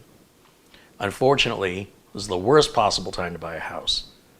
I saw a house I was interested in. It was listed at $299,000. But once I got the walkthrough of it, I realized this thing needs everything redone. Floors, ceiling, no air conditioning. This thing was going to need a ton of work. At least $100,000 in work. And I can't do all the work. I'd have to hire it out. And I wouldn't have all the money to hire it out at once. I'd have to live in it while the work is being done, and it would take probably 2 years to get it all done. And that's just the work that was obvious to me. That house sold in 3 days for $70,000 more than the asking price in that condition, needing those repairs. And you know what I thought? I thought, good. Let somebody pay that kind of money for that place, put the money it needs into it, fix it up, and then flip it, and I'll give them $500,000 for it when it's done. Let them deal with it. I don't know where all these people are coming from that have all this money to be throwing around with these $500,000 here, $500,000 there. These houses are on the market 3 days, and they're snapped up. And they're snapped up for thousands, tens of thousands over the asking price. That's just a game I can't afford to play.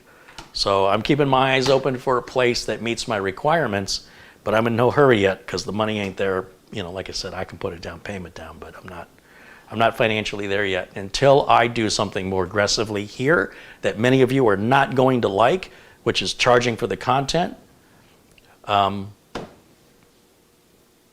alternative is that the channel dies. The alternative is that there are other lucrative opportunities for me to pursue that I could explore and see what they have to offer, and just kind of abandon the YouTube channel. You know, make a video just because I want to once a month or something. Because that's ultimately what people are paying for. Nothing. So I don't know. I sort of have to be a man and put my foot down and say, too bad if you don't like it, if I want to get serious about it. And I don't want to. There's two sides of the brain, you know. There's the side that says, if you keep doing this, you're going to keep staying where you're at. Until you change, nothing else is going to change. And on the other hand, I hear the voices of the people who, I can't afford it and I wouldn't be able to watch, and then I really feel bad for them. And the whole point of the channel was to help people. It wasn't to get me rich or to get me a house in Michigan, but that's what it's become. It was also not supposed to be a full-time job. And if I'm going to have a full-time job, I'd like one that will get me financial freedom, not one that I'm just constantly going around in circles and never progressing.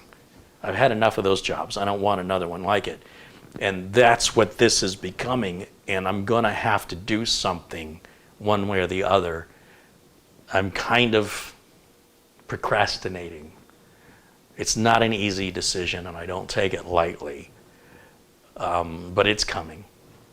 I mean, unless something changes by chance, which, you know, it's been 14 years, it's just not enough.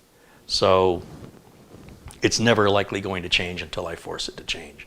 And I think there's an important life lesson in that for all of you. If you want your life to be better, don't wait on the kindness of others to help. Get off your butt and make it happen. And if it upsets some people, too bad for them. You know, this is your life, not theirs. This is your life.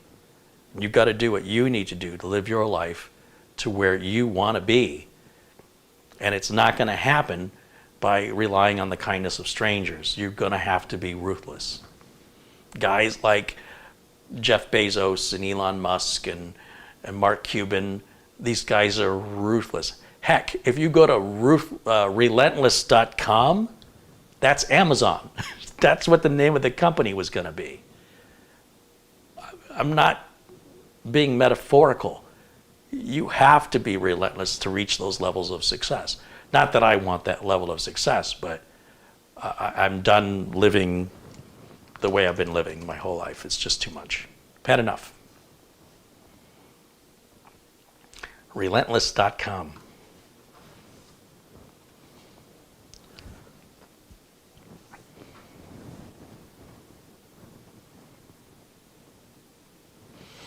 Alex says, why not just enable memberships without getting most of the vids?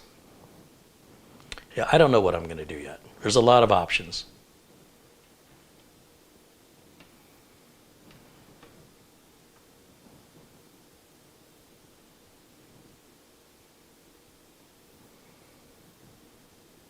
William says, most of the times, if you can see the work needed on a house, you can count on double or more amount of work is going to be needed. That's what I was afraid of.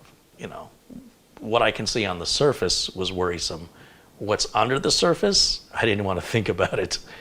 Yeah, so I didn't mind. I didn't even make an offer. I'm like, there's no way. My biggest fear is they would accept my offer. I'd be stuck with the place.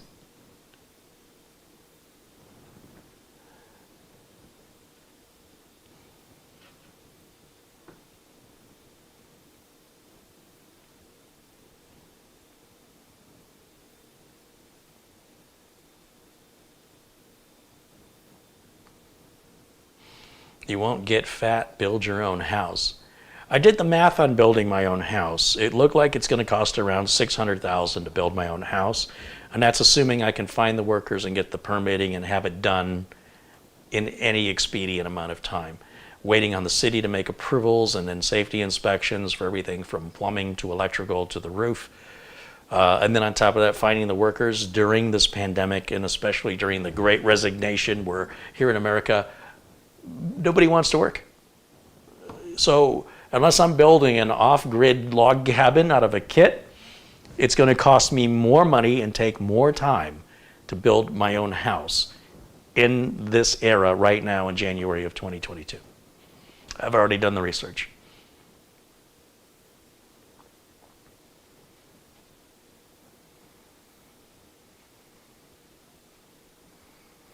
If I can build the house myself without workers, it'll be cheaper. So in America, you're not allowed to do that unless you have the licensing to do certain work.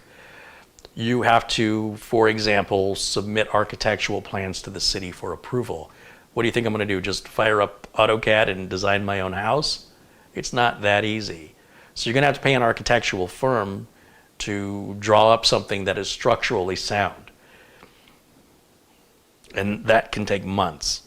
Once you have your architectural plans, then you have to submit them to the city for approval. And if the city approves, well, then you have to start to clear and grade the land. So you're going to have to get some heavy machinery in there. Do you know how to use a bulldozer? Have you ever driven an excavator before? This is not something you sit in and do yourself unless you're willing to die doing it. And many people have.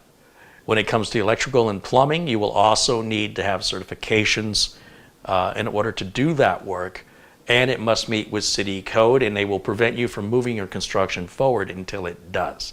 Furthermore, there are rules and laws and regulations regarding how the power and water are distributed within a certain area, and the safety mechanisms that have to be in place for both fire prevention and just general safety that you wouldn't know. The types of cabling you use, the kind of pipes you use in Michigan, which can freeze. You don't just want to grab any pipes. You have to really know what you're doing, or you're going to end up with something that, even if it is approved, is going to be a maintenance nightmare because you didn't use optimal materials for that environment. To suggest that you should build your own house having no experience doing so would like doing your own dental work or your own brain surgery. I can operate on myself, right? You'd be a fool, and it would likely be the death of you. So that's horrible advice, and one I would hope you would never take seriously unless what you're looking to build is a shed. If I'm looking to build a shed, I can buy a kit over at Home Depot and build it in the backyard in about a day. I'm looking to build a home that has HVAC, a home that is insulated, a home that is protected against termites, a home that is protected against earthquake and tornadoes. I'm looking for a solidly built home by a professional home builder who understands what a roof can hold, how snow and the weight of the snow on the structure is going to be withstood, along with how the space is optimized for every room, that there's no spare inches behind the walls of unused space. And architects are experts at doing that. So yeah, this isn't something you're going to do yourself. Yeah, again, you want to build a log cabin with a dirt floor out in the woods? Have at it.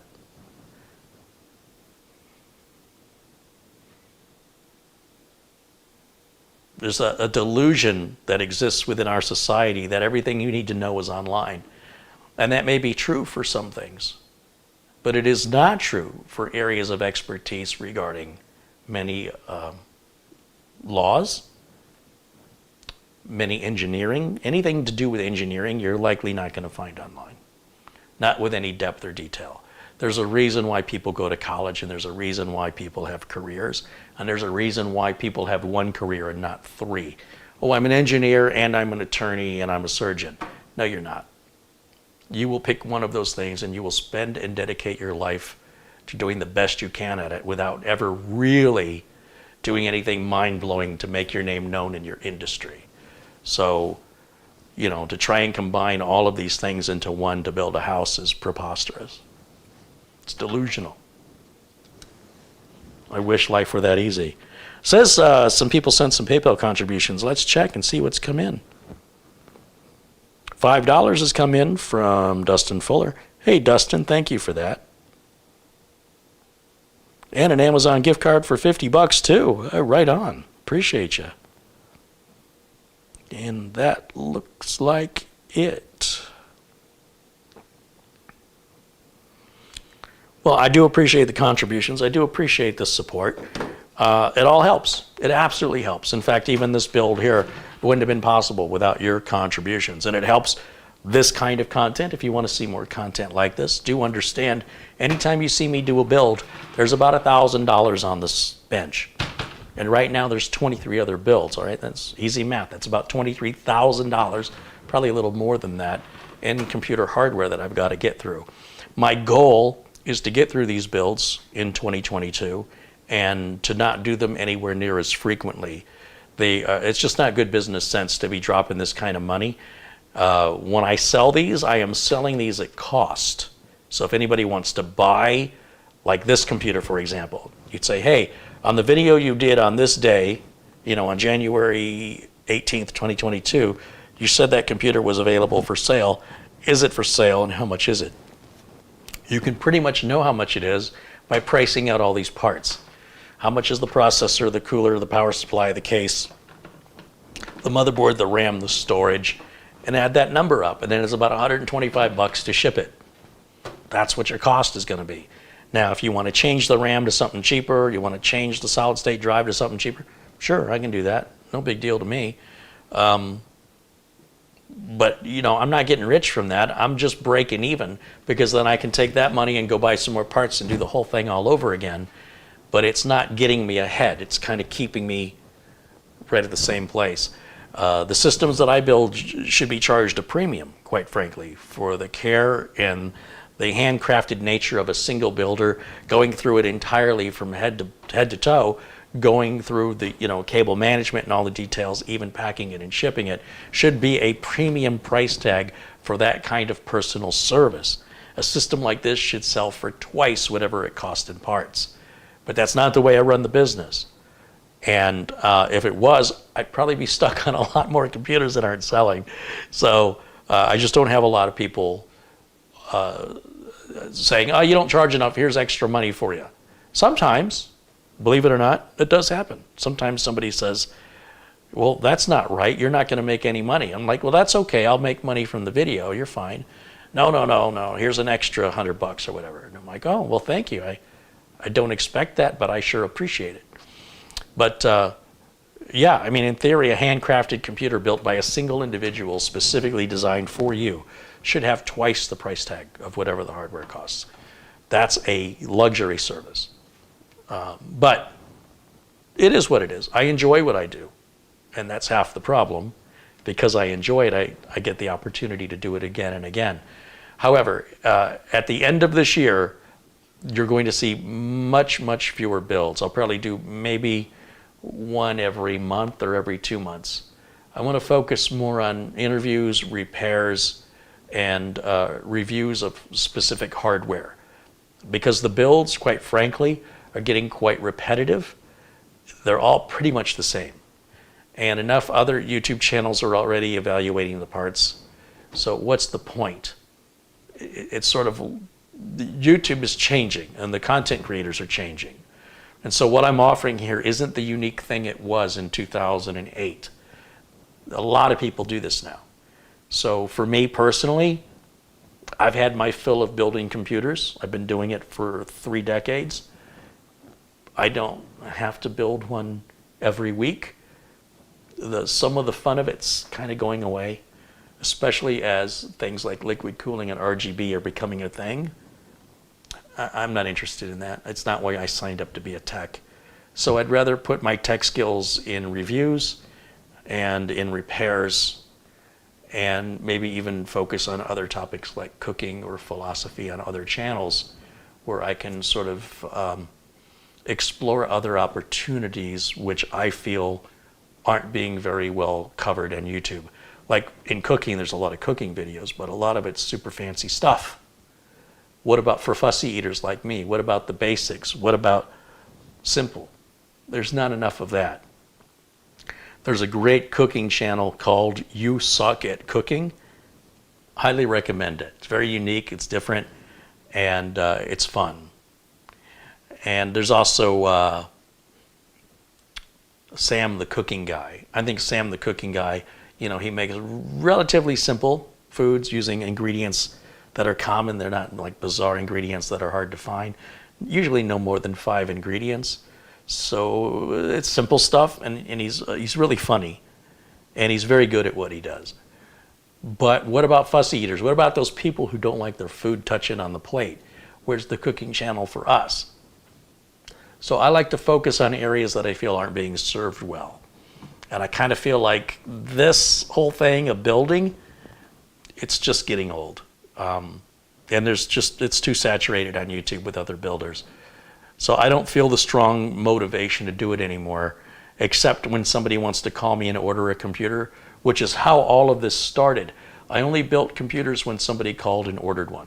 So I'm probably going to go back to that model. I'm going to stop accepting review parts, and I'm going to stop just building for things that I want to build, and instead I will only build what somebody is ordering, and then I'll probably film it if they allow me to do that, which again is how all of this started back in the day.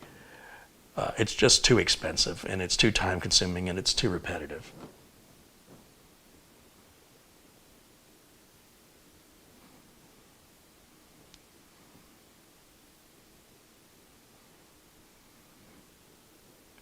So those are the challenges I face as a content creator if I want to pursue it. And yeah, we'll just see. We'll see where it leads to. I have no idea. Anything can happen. But memberships are probably coming. Like I said, I'm very reluctant to pull the trigger on it. I really don't want to do it, and I really do want to do it. I'm really stuck on the fence on this one, but I don't think I'm going to have a choice. Eventually, the way things are going, the money's just going to be out, and then I'm really going to be in a pickle, because by waiting until the money runs out, it'll take a while to build up again once I do what I'll have to do. If I do it now before I have to, then I avoid being in the situation where the money runs out. So it's my problem, it's not your problem, but I'm just letting you know these are some of the obstacles and challenges that I face if I want to pursue this as a full-time sole source of income, which I'm not willing to do just yet. I still have my clients I have to maintain. In fact, I've got one of the emails there is a client waiting for service. So I suppose I should wrap this up and go help them, because, you know, they're paying me. So thank you guys so much for supporting the channel and for hanging out. And again, with the DeepCool product, it's not up to my par, not the case, not the power supply, and definitely not the coolers. I can work with the issues I have with the case and power supply are very minor. I could work with those. The power supplies, the coolers rather, despite excellent mounting techniques, very easy to install, they just do not perform well. Both the air cooler and the liquid cooler have been very disappointing on performance, much lower than other competitors at a similar or cheaper price point. So I cannot, in good conscience, recommend them. But I do appreciate that they send me the products to review. I spent my own money to buy the liquid cooler. Lesson learned, so you don't have to spend your money. I hope to see you all again very, very soon. And until then, bye for now.